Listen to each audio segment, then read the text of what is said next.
मेरे प्यारे आका सल्लल्लाहु अलैहि वसल्लम के प्यारे दीवानों, मैं इसको इस मजमून को थोड़ा सा करीब करने की कोशिश करूं तो बात अच्छी तरह समझ में आएगी। आप भी नमाज पढ़ते हैं, अल्लाह की तौफीक से हम भी नमाज पढ़ते हैं, हम लोग दुआएं करते हैं, आप भी दुआएं करते हैं। कभी हमारी दुआएं सर के ऊपर तक नहीं पहुंच पाती। हम वज़ाइफ करते हैं, वज़ाइफ के बाद हम अल्लाह की बारगाह में इल्तिजा करते हैं। हमारी दुआएं बसा औकात कुछ कबूल भी होती हैं और कुछ कबूल भी नहीं होती। हमारी जिंदगी का मामला यह है कि मदीना मुनव्वरा पहुंचकर रसूल आजम सल्लल्लाहु अलैहि वसल्लम के मुवाज़िह अक़दस के सामने खड़े रह करके हम दुआएं करते हैं और उसके बाद कुछ दिनों के बाद, याद रखें इस चीज को, किसी की दुआ अल्लाह रद्द नहीं फरमाता, लेकिन दुआ की कबूलियत के 3 तरीके हैं। लेकिन जो मांगो वो मिल जाए ये अल्लाह हर किसी को नहीं अता करता, ये उसको अता करता है जिसको परवरदिगार ने ताजे विलायत अता फरमा दिया है और जिसे जन्नत का वारिस बना दिया है। अब आप देखें मेरे प्यारे आका सल्लल्लाहु तआला अलैहि वसल्लम के प्यारे दीवानों, रोजाना बहुत सारे लोग उलमा और मशाइख के पास जाकर के अर्ज करते हैं, हजरत आपने ये फरमाया था 40 दिन ये अमल करो, मैं कर रहा हूँ लेकिन मेरी बात अभी तक नहीं बनी। मैं ये अमल कर रहा हूँ, मेरी बिगड़ी अभी तक नहीं बनी। मैं ये वजीफा पढ़ रहा हूँ, मेरी परेशानी अभी तक दूर नहीं हुई। अल्लाहु अकबर, यकीनन फरमाने रिसालत माब सल्लल्लाहु अलैहि वसल्लम तो हक है, फिर ये मामला कहाँ अटक रहा है?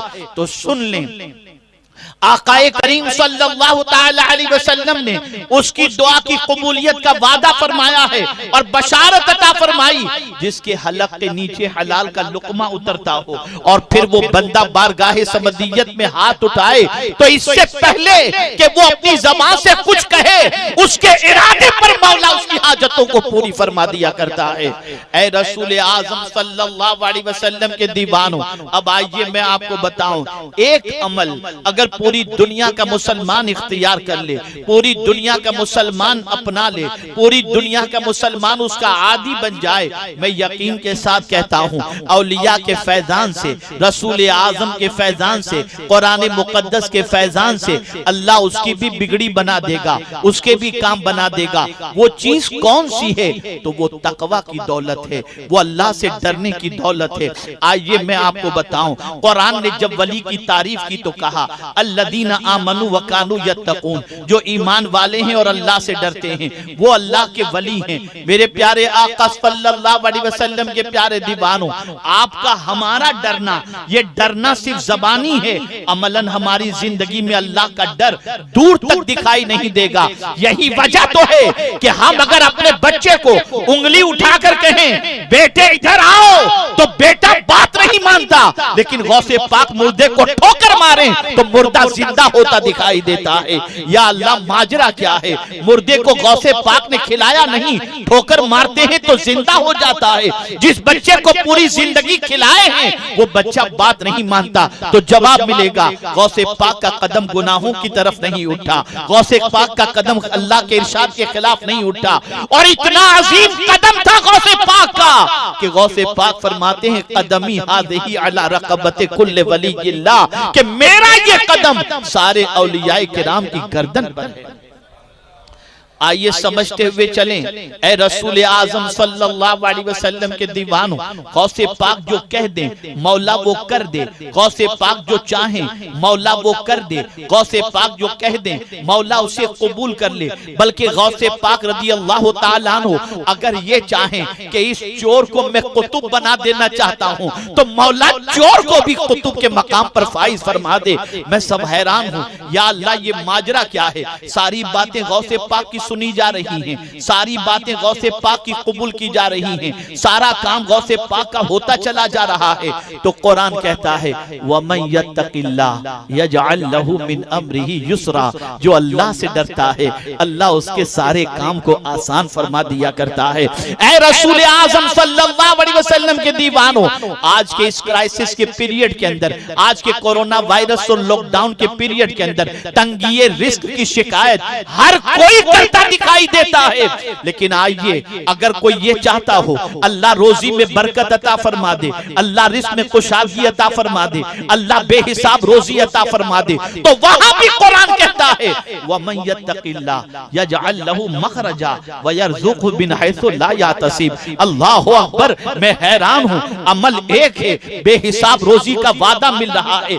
आखिर क्या वजह है कि औलियाए किराम अलैहिमुर रिदवान के दस्तरखान से कोई भूखा नहीं जाता था। जमीन पर थे तब भी खिलाते थे, और जमीन के अंदर हैं तब भी खिला रहे हैं। लेकिन आप जरा देखें, मुझे मदरसा चलाना है तो मुझे सेठों को गुजारिश करनी पड़ेगी, भैया जरा चंदा दीजिएगा, मदरसे का ख्याल कीजिएगा, 150 बच्चे पढ़ रहे हैं, टेंशन माइंड पर रहता है, सैलरी का क्या होगा, बच्चों का क्या होगा, सेठ से गुजारिश करनी पड़ती है। लेकिन मैं हैरान हूं, जिसके दस्तरखान पर रोजाना बेहिसाब लोग खाने के लिए आते हो, उस गौसे पाक को कभी किसी सेठ के पास गुजारिश करते हुए हम नहीं देखते, गौसे पाक को भी नहीं देखते, गरीब नवाज को भी नहीं देखते कि किसी सेठ से कहे हो जरा लंगर का ख्याल रखना, ऐ मेरे करीम ये लंगर चलता कैसे है, तो जवाब मिलेगा जो अल्लाह से डरता है अल्लाह उसके सारे काम को आसान कर दिया करता है। ऐ रसूल आजम सल्लल्लाहु अलैहि वसल्लम के दीवानों, कुरान के अंदर उन चीजों को तलाश करो जो चीज तुम्हारी मुसीबतों का हल है, जो चीज तुम्हारी परेशानियों का हल है। गौसे पाक कुरान के आमिल थे, गौसे पाक अल्लाह के डरने वाले बंदे थे, और ऐसे डरने वाले बंदे, ऐसे डरने वाले बंदे कि शुभ वाली चीज से भी अपने हाथ को बचाए हुए नजर आते हैं। मुझसे बड़ी लतीफ बात है, बॉम्बे के एयरपोर्ट पर एक इमिग्रेशन ऑफिसर मुस्लिम ने मुझसे एक सवाल पूछा गौसे पाक से मुतल्लिक। उसने मुझसे ये सवाल पूछा कि हजरत ये बताइए कि हमारी नाइट शिफ्ट अगर होती है, 2 रातें हम जग लेते हैं तो फिर चलना हमें दुश्वार होता है, पैर लड़खड़ाने लगते हैं, तबीयत में बदमज़गी पैदा हो जाती है। हजरत ये बताइए, ये अल्लाह वाले और खास तौर पर गौसे पाक 40 साल तक इशा के वुजू से फजर की नमाज उन्होंने अदा की, तो क्या उनके पैरों में लड़खड़ाहट या उनको नकाहत नहीं होती? ये सवाल उसने पूछा। तो मैंने कहा बेटा, मुझसे ही बैठे, तो मैंने उससे कहा बेटा जैसा सवाल है इंशाअल्लाह उसके मुताबिक मैं तुम्हें जवाब दूंगा। उसने कहा हजरत फरमाएं। मैंने कहा हम में और गौसे पाक और औलियाए किराम में बड़ा फर्क है, हर एतबार से तो फर्क है, लेकिन खास एक फर्क ये है कि हम जिस्म को तवाना बनाते हैं, वो रूह को तवाना बनाते हैं। हम जिस्म को ताकतवर बनाते हैं, वो रूह को ताकतवर बनाते हैं। और याद रखना, जिस्म पर हुकूमत रूह की है, रूह पर हुकूमत जिस्म की नहीं है।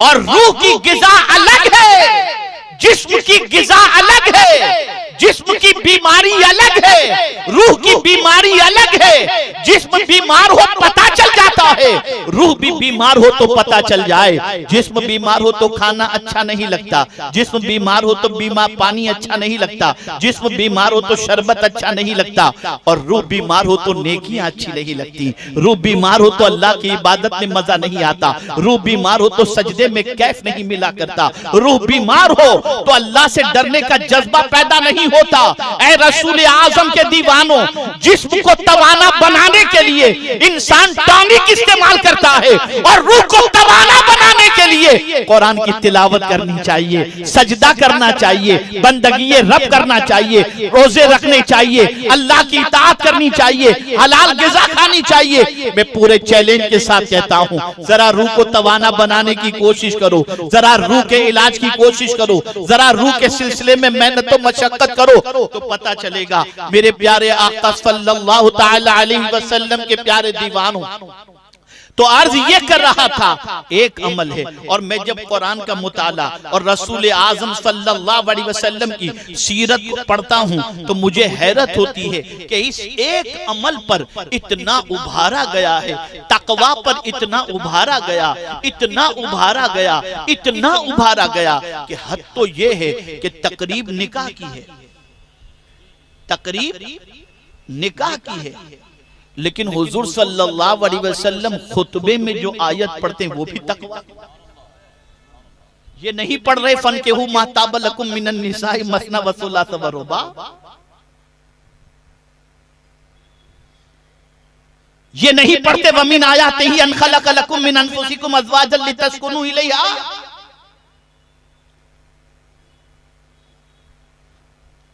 तकरीब निकाह की हो रही है और हुजूर आयत पढ़ रहे, या अय्युहल्लज़ीना आमनु तक़ुल्लाहा हक़्क़ तुक़ातिही वला तमूतुन्ना इल्ला व अंतुम मुस्लिमून।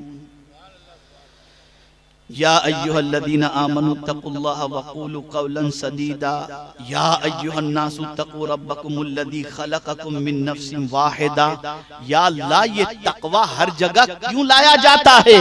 तो जवाब मिलेगा, रब ये चाहता है कि बंदा एक अमल का आदी बन जाए, उसकी पूरी दुनिया और आखिरत संवर जाए, दुनिया भी संवर जाए और आखिरत भी संवर जाए। मेरे प्यारे आका सल्लल्लाहु तआला अलैहि वसल्लम के प्यारे दीवानों, अब आइए थोड़ा सा और समझाता हुआ चलूं कि क्या गौसे पाक की मोहब्बत काम आएगी, क्या परवरदिगार के मुकर्रब बंदों की मोहब्बत काम आएगी, क्या गौसे पाक की महफिलें काम आएंगी, क्या गौसे पाक रज़ी अल्लाह तआला अन्हु की याद काम आएगी? तो हम देखें, जन्नत का वारिस अल्लाह ने मुत्तकी को बनाया। परवरदिगार जल्ल जलालहू ने मुत्तकी के सारे काम को आसान फरमा दिए। परवरदिगार ने मुत्तकी को बेगुमान और बेहिसाब रोजी का वादा फरमा दिया। अब आइए हम देखते हैं, जरा गौर से सुनिएगा, खास तौर पर मेरे नौजवान भाइयों से मैं गुजारिश करूंगा कि कान लगा करके सुने। कहां जा रहे हो, किस सम तुम्हारा सफर है, कहां दोस्ती के हाथ बढ़ा रहे हो, व्हाट्सएप और फेसबुक के ऊपर कहां कहां तुम बढ़ रहे हो और किसकी तरफ दोस्ती का हाथ बढ़ा रहे हो? आओ कुरान से पूछते हैं, किसकी दोस्ती तुम्हें दुनिया में भी काम आएगी और किसकी दोस्ती तुम्हें आखिरत में काम आएगी? अल्लाह अकबर। दुनिया के जितने दोस्त हैं मुसीबत के मौके पर साथ छोड़ देते हैं, परेशानी के मौके पर साथ छोड़ देते हैं, बल्कि कोरोना ने तो कयामत से पहले कयामत बता दी। अल्लाह अकबर कि अगर भाई कोरोना का शिकार है तो भाई मिलने नहीं जाता कि कहीं कोरोना चिपक न जाए, दफनाने के लिए नहीं जा पाता। मैं उस फैमिली को जानता हूं जिस फैमिली में 5-6 बच्चे हैं और उसका बाप कोरोना से इंतकाल हुआ, पूरा घर क्वारंटाइन था, बाप के जनाजे में एक बेटा भी शरीक न हो सका। क्या आंख खोलने के लिए ये कोरोना और कोविड-19 काफी नहीं? पता चल गया कि ऐसे मौके पर कोई किसी के काम नहीं आता। जब यहां कोई किसी के काम नहीं आता तो वहां के हवाले से तो कुरान ने कह दिया, वाज़ेह लफ्जों में कह दिया कि कयामत के दिन बेटा बाप से भागेगा, बाप बेटे से भागेगा, माँ बेटे से भागेगी। कयामत में तो कोई किसी का नहीं होगा, बल्कि परवरदिगार फरमाता है वकुल्लुहुम आतीही यौमल क़ियामत फरदा। हर शख्स कयामत के दिन तन्हा आएगा। तो जब दुनिया में हमने देख लिया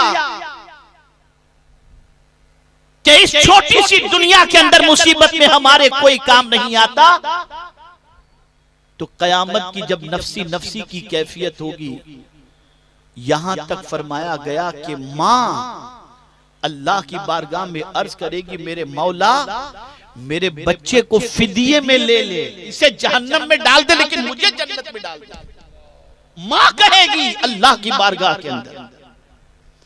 जिस बेटे की परवरिश में मां ने अपना सब कुछ खर्च कर दिया, वो मां कयामत में बेटे से कोई तवक्को भी नहीं रखेगी और न बेटे की परवाह करेगी।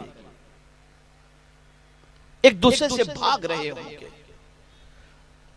एक दूसरे की पहचान नहीं होगी। उम्मुल मुमिनीन हजरत आयशा सिद्दीका रज़ी अल्लाह तआला अन्हा ने आकाए करीम सल्लल्लाहु अलैहि वसल्लम से दरियाफ्त फरमाया, तो सरकार सल्लल्लाहु अलैहि वसल्लम ने यही फरमाया कि कयामत में लोग नफसी नफसी में होंगे, एक दूसरे को कोई देख भी नहीं रहा होगा, सबको अपनी फिक्र होगी।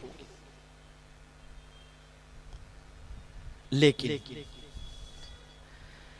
कुर्बान जाइए मेरे रब की अजमत पर कि हुजूर के सदके में मेरा मौला इस उम्मत पर करम फरमाकर वहां भी काम आने वालों की निशानदेही फरमा दे कि अगर तुम ये चाहते हो कि वहां भी तुम्हें कोई काम आए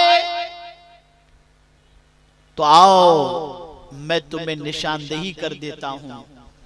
जब कभी दोस्ती या मोहब्बत का चिराग जलाना चाहो तो सीने में उसकी मोहब्बत का चिराग जलाना जिसकी दोस्ती के हवाले से मैं तुम्हें निशानदेही करता हूं। तो कुरान ने क्या कहा, अल अखिल्ला यौमइज़िन बअदुहुम लिबअदिन अदुव्व इल्लल मुत्तकीन। कयामत के दिन बाज जिगरी दोस्त दुश्मन बन जाएंगे, दुश्मन बन जाएंगे, लेकिन जो अल्लाह से डरने वाले बंदे होंगे और उनसे अगर कोई मोहब्बत करता होगा तो कुरान कहता है कि वो दुश्मन नहीं बनेंगे, वो तो उस वक्त तक जन्नत में कदम न रखेंगे जब तक कि अपने मानने वाले को अपने साथ लेकर के न जाए। इसी को आला हजरत अजीमुल बरकत कहते हैं। इस निशानी के जो सग हैं नहीं मारे जाते, इस निशानी के जो सग हैं नहीं मारे जाते हश्र तक, दुनियाई में नहीं, हश्र तक मेरे गले में रहे पट्टा तेरा। या गौस कयामत तक मेरे गले के अंदर आपकी गुलामी का पट्टा रहे ताकि कयामत के दिन हम मारे न जाएं, बल्कि ये गुलामी का पट्टा हमारी नजात का सामान बन जाए। मेरे प्यारे आका सल्लल्लाहु तआला अलैहि वसल्लम के प्यारे दीवानों, तो सैयदना गौसे पाक हों या औलियाए किराम अलैहिमुर रिज़वान की ज़बाते मुक़द्दसा हों, इनसे मोहब्बत, इनसे अकीदत, इनकी उल्फत दुनिया में भी काम आएगी, आखिरत में भी काम आएगी। बल्कि सुनो, हदीस मुबारका में मौजूद है, एक हाफिज कुरान ऐसे 10 आदमियों की बख्शिश करवाएगा जिन 10 आदमियों पर जहन्नम वाजिब हो चुका होगा।